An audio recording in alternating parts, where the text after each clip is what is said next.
হেই everyone, আজকে একটা ছোট্ট ভিডিও করব। খুব ছোট নাও হতে পারে, কারণ আজকের টপিকটা হচ্ছে খুব ইম্পর্টেন্ট। সেটা হচ্ছে বর্ষাকালে চুল পড়ে যাওয়া। বর্ষাকালে আমাদের প্রচণ্ড হেয়ার ফল হয়, আর তার বেশ কিছু রিজন থাকে।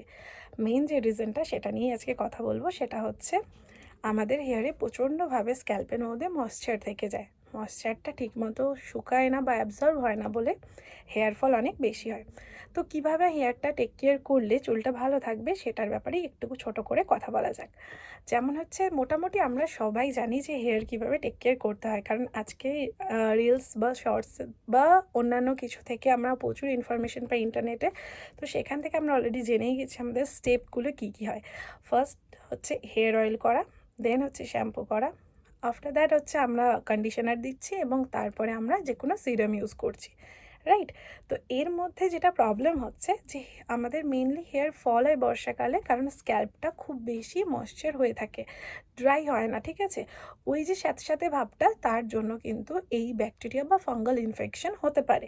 তো সেই জিনিসগুলো কিওর করার জন্য বেসিক যে জিনিসগুলো আমরা মেনটেন করতে পারি সেটা হচ্ছে, ফার্স্টে আমরা যখন হেয়ার অয়েলিং করব তখন আমরা একটু দেখবো যে আমাদের স্ক্যাল্পটা কি একটু হাত দিলে, তুমি যদি বা কোনো পেপার নিয়ে স্ক্যাল্পের ওপর যদি বেশ কিছুক্ষণ রাখো, পেপারটার মধ্যে অয়েল আসছে কিনা দেখলে বুঝতে পারবে যে স্ক্যাল্পটা আমার অয়েলি নাকি ড্রাই।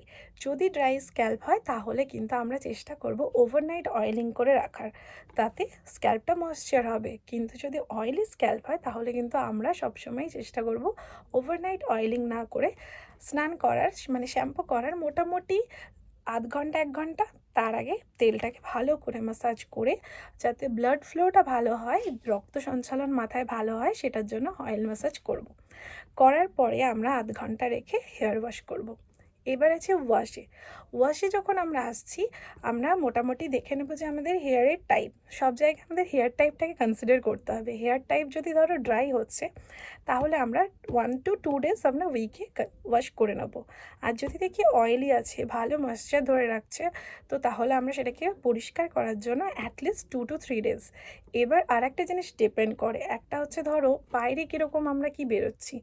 আমরা যদি খুব বেশি বাইরে যাওয়ার থাকে, মানে খুব বেশি আউটগোয়িং পারসন হই, ধরো আমরা অফিস যাচ্ছি বা বাইরের কোনো কাজ করতে যাচ্ছি বা বাচ্চাদেরকে স্কুলে দিয়ে আসতে যাচ্ছি, নিয়ে আসতে যাচ্ছি, তো সেক্ষেত্রে বিভিন্ন কাজের জন্য বাইরে বেরোতে হলে আমরা স্ক্যাল্পটাকে ট্রাই করব 2 to 3 ডেজ ওয়াশ করার উইকে। আর যদি দেখি যে অতটা বাইরে বেরোতে হচ্ছে না, তো সেক্ষেত্রে আমি অ্যাটলিস্ট 1 to 2 ডেজ আমরা কিন্তু উইকে ওয়াশ করব, কারণ স্ক্যাল্প যত ক্লিন থাকবে তত কিন্তু স্ক্যাল্প ভালো থাকবে। যদি আমরা আমাদের স্কিনে এই যে স্নান করছি ধুলোবালি থাকে, তাহলে কি স্কিন ভালো থাকবে? পরিষ্কার রাখলেই ভালো থাকবে, রাইট? তো ফার্স্ট হচ্ছে পরিষ্কার, তারপর তুমি ওখানে যা দেবে সেটা তখন স্ক্যাল্পে ভালোভাবে অ্যাবজর্ব করবে, রাইট? এবার হচ্ছে সেকেন্ড হচ্ছে কন্ডিশনিং। কন্ডিশনিং আমরা অনেকে ভুল করি, ভাবি যে কন্ডিশনার দিলে চুলটা একটু সফট আছে, বেশ ভালো লাগছে, ফ্রিজি ব্যাপারটা থাকছে না। তো তার জন্য আমরা অনেক সময় এই জায়গাগুলোতে না এরকম করেও লাগাতে থাকি। তো এই জায়গায় ছোট ছোট ভুলগুলো করব না, কারণ হচ্ছে এটাই যখনই দিচ্ছি, আমি ওয়াশ করছি, এখানে কোনোভাবে যদি চলে যায় কন্ডিশনারটা, সেটা কিন্তু মারাত্মক ক্ষতি আমার স্ক্যাল্পের জন্য। তাই এইভাবে কন্ডিশনার আমরা লাগাবো, এই লেন্থ থেকে, এখান থেকে না, রাইট?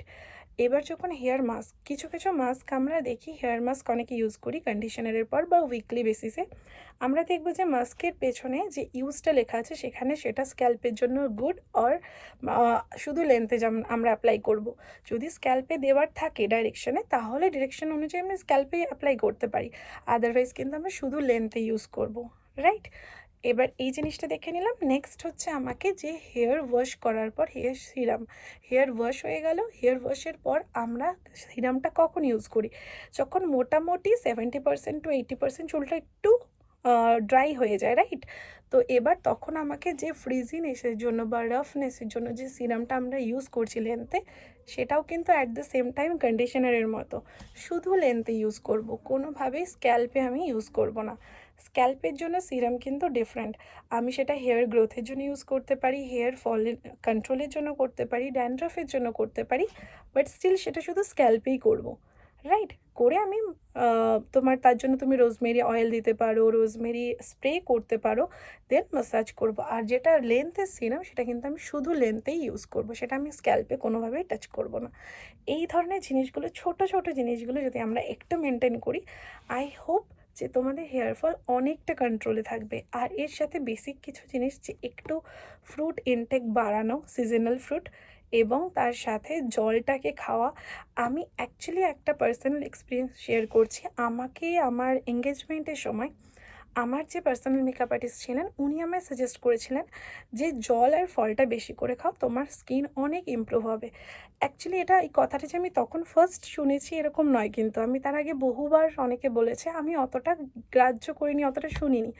বাট বিয়ে একটা স্পেশাল মোমেন্ট, তো আমি ট্রাই করেছিলাম ওনার কথাটা শোনার, ঠিক আছে? তো আমি শুনে লিটারেলি আমি ট্রাই করেছিলাম যে যতটা পসিবল হয়, কারণ অফিস বাড়ি সব কিছুর মধ্যে মেনটেন করে করা একার হাতে। তো আমার বিয়ের সময় মানে আমার 6 to 7 মান্থস একটা গ্যাপ ছিল এঙ্গেজমেন্ট আর বিয়ের। তো বিয়ের সময় আমি ওনার কাছেই মেকআপ করি। আমি যখন মেকআপ করতে যাই, উনি আমাকে বলেন যে, "কোয়েল, তোমার স্কিন আগের থেকে অনেক বেশি হাইড্রেটেড হয়েছে, অনেক ইমপ্রুভ করেছে।" তো এটা আমার জন্য একটা জেনুইনলি গুড ফিডব্যাক ছিল এবং একটা অ্যাচিভমেন্ট ছিল, কারণ আমি ওটা ট্রাই করেছি মেনটেন করার। তো অ্যাকচুয়ালি এটা হয়, আমরা জানি সবাই, বাট করতে পারি না কখনো কখনো, কিন্তু নিজের জন্য একটু সময় বার করে যদি করি, বাট ইট ওয়ার্কস অ্যাকচুয়ালি। তো আমি সবাইকে বলবো, সবাই সত্যিই অনেক বেশি ব্যস্ত থাকে, সমস্ত মানে দিদি, বোন, বন্ধু সবাইকে বলবো যে তোমরা প্লিজ একটু ট্রাই করো যে নিজের জন্য অ্যাটলিস্ট একটু সময় বার করে ছোট ছোট জিনিসগুলো যতটা কাজের মধ্যে দিয়ে করা যায়। আর অবশ্যই আমাকে বলো যে কোনো যদি ডিটেলিং এর ইনফরমেশন দরকার হয়, হেয়ার ওয়াশ কীভাবে প্রপারলি করা উচিত, হেয়ার অয়েলিং, হেয়ার সিরাম দেওয়া, এই সমস্ত যদি কিছু ডিটেলিং ভিডিও দরকার হয়, আমি অবশ্যই দেবো, তোমরা কমেন্ট করো। আর আমি এরপরে নিশ্চয়ই প্রোডাক্ট নিয়েও আলোচনা করব। আমি কি প্রোডাক্ট ইউজ করছি আমি অতটাই শেয়ার করতে পারি। আমি কিছু প্রোডাক্ট তোমাদের রেকমেন্ড করছি না, বিকজ ধরো আমি কোনো প্রোডাক্ট রেকমেন্ড করব, সেটা অন্য কারো শ্যুট নাই করতে পারে, কিন্তু আমি কি ইউজ করছি আমি তোমাদের সাথে অবশ্যই শেয়ার করব। চলো, দেখা হচ্ছে নেক্সট ভিডিওতে। আজকের মতো টাটা।